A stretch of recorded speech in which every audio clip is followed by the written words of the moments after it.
আসসালামু আলাইকুম বন্ধুরা, সবাই কেমন আছো? আশা করি অনেক ভালো আছো। আমি আবারও চলে আসলাম তোমাদের মাঝে আরেকটি রেসিপি নিয়ে। আমার রেসিপিটার নাম হচ্ছে তালের বড়া। কম বেশি সবাই এই পিঠাটা চেনে, তবে পিঠাটা খেতে অনেক সুস্বাদু ও মজা। আমার ভিডিওটা না টেনে একদম শুরু থেকে শেষ পর্যন্ত দেখুন, তাহলে অতি সহজে তালের বড়া রেসিপি বানানো শিখে যাবেন। আমি অনেক সুন্দর ও সহজ করে বুঝিয়ে থাকি। আমার টিপসগুলো ফলো করুন, অবশ্যই পারবেন ইনশাআল্লাহ।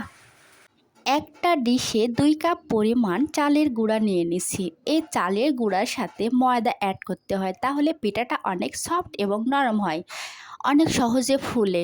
এই যে দেখুন, আমি 2 কাপ পরিমাণ চালের গুঁড়ার সাথে এখানে 1 কাপ পরিমাণ ময়দা অ্যাড করে দিলাম। তবে একটা কথা মাথায় রাখবেন, আমি এখানে খাবার সোডা বা বেকিং পাউডার কোনোটাই ইউজ করিনি। শুধু ঘরোয়া যেগুলো উপকরণ আছে সেগুলো দিয়েই তৈরি করছি রেসিপিটি। এরপরে এর সাথে অ্যাড করে দিব তালের পিউরি। এই তাল থেকে রস কিভাবে বাইর করতে হয় আমার ভিডিওতে দেওয়া থাকবে, অবশ্যই দেখবেন। এখানে 1 কাপ পরিমাণ তালের পিউরি অ্যাড করে দিলাম। আর আমি এটা সচরাচর বানিয়ে থাকি, এই জন্যে সব কিছুর আমার একটা মাপ হয়ে গেছে। এখন এর সাথে অ্যাড করতে হবে চিনি। তবে একটা কথা মাথায় রাখবেন, যারা চিনি একটু বেশি খায় তারা বেশি দিবে, যারা কম খায় তারা কম দিবে। এখানে চিনি বেশি বা কম হলে কোনো সমস্যা নাই। এখন সবগুলো উপকরণ সুন্দরভাবে মেখে নিব। আর যত পরিমাণ এটা ফেটাবো তত পরিমাণ পিঠাটা ফুলে উঠবে, অনেক সুন্দর হবে। এই যে দেখুন, আমি আস্তে আস্তে তালের পিউরি নিব আর সুন্দরভাবে তালের বড়ার পিউরিটা সুন্দর করে তৈরি করে নিব।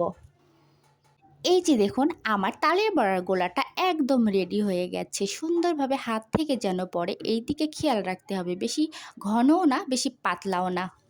এই আটার গোলাটা সুন্দরভাবে ফেটাতে হবে, তাহলে পিঠাগুলো অনেক সুন্দরভাবে ফুলে উঠবে। তারপর একটা চুলাইতে কড়াই বসায় দিলাম, সেখানে পর্যাপ্ত পরিমাণ তেল দিয়ে দিলাম। এটা সবসময় ডুবো তেলে ভাজতে হয়, তাহলে পিঠাগুলো ফুলে ওঠে। তেল সঠিকভাবে গরম হয়েছে কি না দেখার জন্য এখানে সামান্য পরিমাণ আটার গোলা ছেড়ে দেব। যদি আটার গোলা ছেড়ে দেওয়ার পরে সাথে সাথে তেলে ভেসে ওঠে, তাহলে বুঝতে পারবে যে না, তোমার তেলটা প্রস্তুতকরণ হয়ে গেছে। এখন আমি এখানে আস্তে আস্তে বড়া দেব। আর এই যে দেখুন কত সুন্দরভাবে হচ্ছে আমার বড়াগুলো। আপনারা মনে চাইলে 2টা 3টা করেও ভাজতে পারেন বা 8টা 10টা করেও একবারে দিতে পারেন। তবে আমি একবারে 8টা 10টা করেই দিই, তাহলে কয়েকবারেই হয়ে যায় সম্পূর্ণ তালের বড়া। একটা কথা মাথায় রাখবেন, তেল কিন্তু অনেক গরম, সাবধানে হাত দিবেন, সাবধানে বড়াগুলো তেলে ছাড়বেন। যখন এক পিঠ হয়ে যাবে তখন আস্তে আস্তে একটা খুঁচুন বা ছন্নির সাহায্যে আরেক পিঠ উল্টে দিবে, তাহলে চতুর্দিকে সুন্দরভাবে পিঠেগুলো ফুলে যাবে। এই যে দেখুন, আমার পিঠাগুলো কত সুন্দরভাবে ফুলে গেছে। কত ছোট ছোট দিছিলাম আর কত বড় বড় হয়ে গেছে। এটাই হচ্ছে তালের বড়া।